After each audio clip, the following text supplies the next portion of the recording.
Comment est-ce que je vais pouvoir faire pour avoir un document de séjour dans tel pays?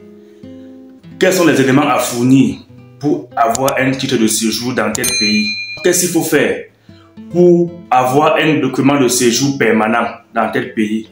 Quel type de visa il me faut prendre pour pouvoir avoir facilement le document de séjour dans tel pays?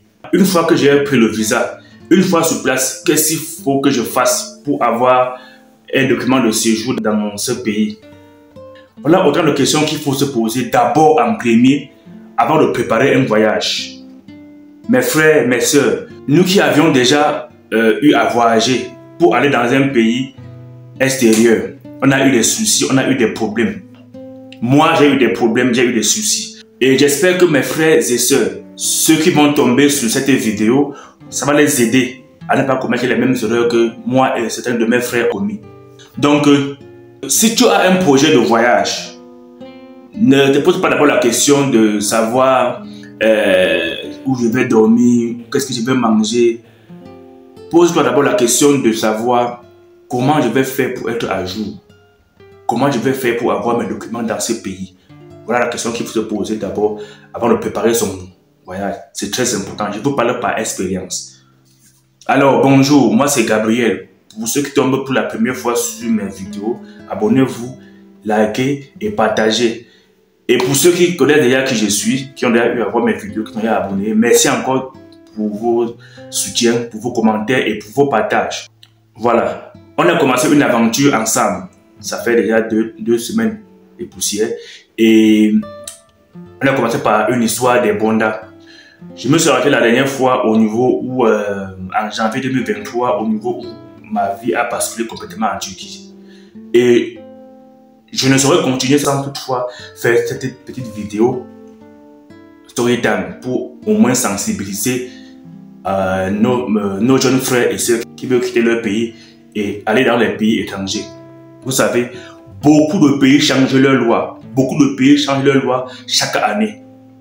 Ça change, et surtout en faveur des étrangers, parfois en défaveur des étrangers. Vous voyez un peu. Donc, quand un pays décide d'ouvrir ses frontières aux étrangers, ce pays facilite les visas aux voyageurs, ceux qui veulent voyager pour aller dans ce pays, pour vous pousser à venir dans leur pays. Parfois, ils ont besoin de la main-d'œuvre. Parfois, ils veulent un peu les touristes pour lever un peu leur économie. Et maintenant, lorsque les étrangers commencent à entrer, ils ont déjà atteint leur taux. Si tu avais besoin au départ, ils vont commencer à voter des lois qui seront un peu dures envers les étrangers. Moi, c'est ce qui m'est arrivé. Je suis arrivé en Turquie, c'était tranquille, il n'y avait pas un problème avec les étrangers. Chaque année, maintenant, les lois changeaient. En 2020, la loi a changé.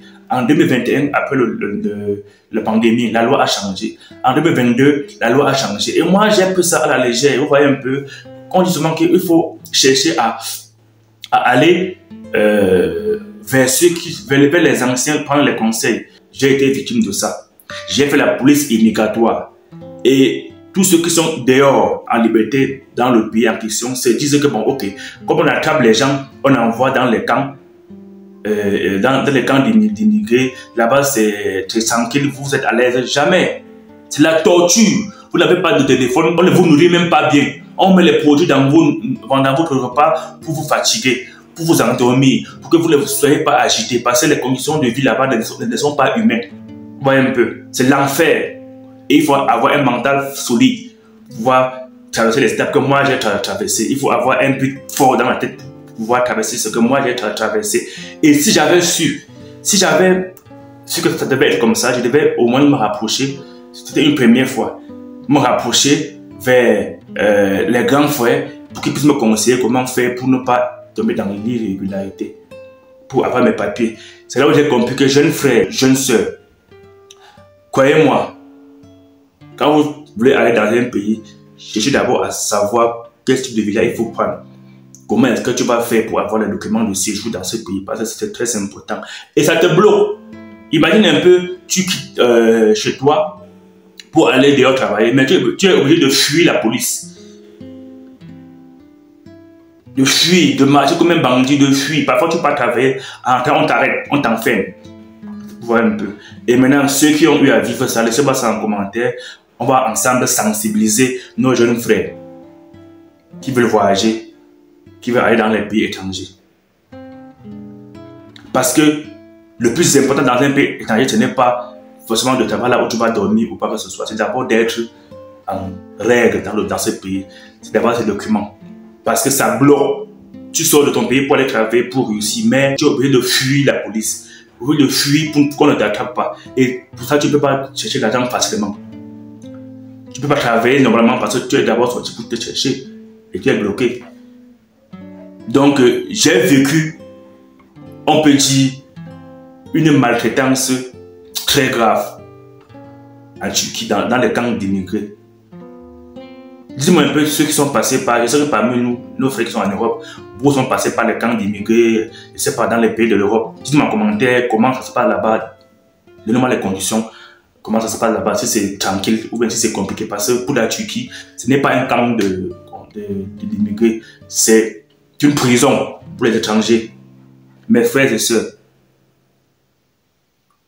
prenez ça comme conseil de quelqu'un qui a subi des atrocités dans un pays. Si vous allez dans un pays, rassurez-vous, renseignez-vous comment faire pour être à jour et faites l'effort d'être à jour pour pouvoir travailler librement, pour pouvoir vivre tranquillement et chercher votre pain que vous êtes sorti chercher. Voilà. Alors la famille, par rapport à notre histoire, j'ai d'abord voulu faire cette vidéo déjà pour un peu sensibiliser nos frères.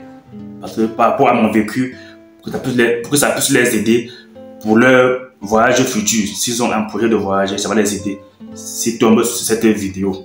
Sur ce, la famille, likez cette vidéo, partagez-la. Si vous avez un ami ou un frère qui veut voyager, envoyez-lui la vidéo, il regarde la vidéo, ça va pouvoir l'aider à mieux mûrir, mieux préparer son voyage, pour pouvoir bien vivre tranquillement dans le pays en question, là où il veut se rendre.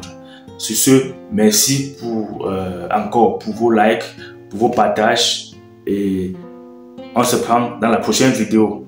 Bye bye!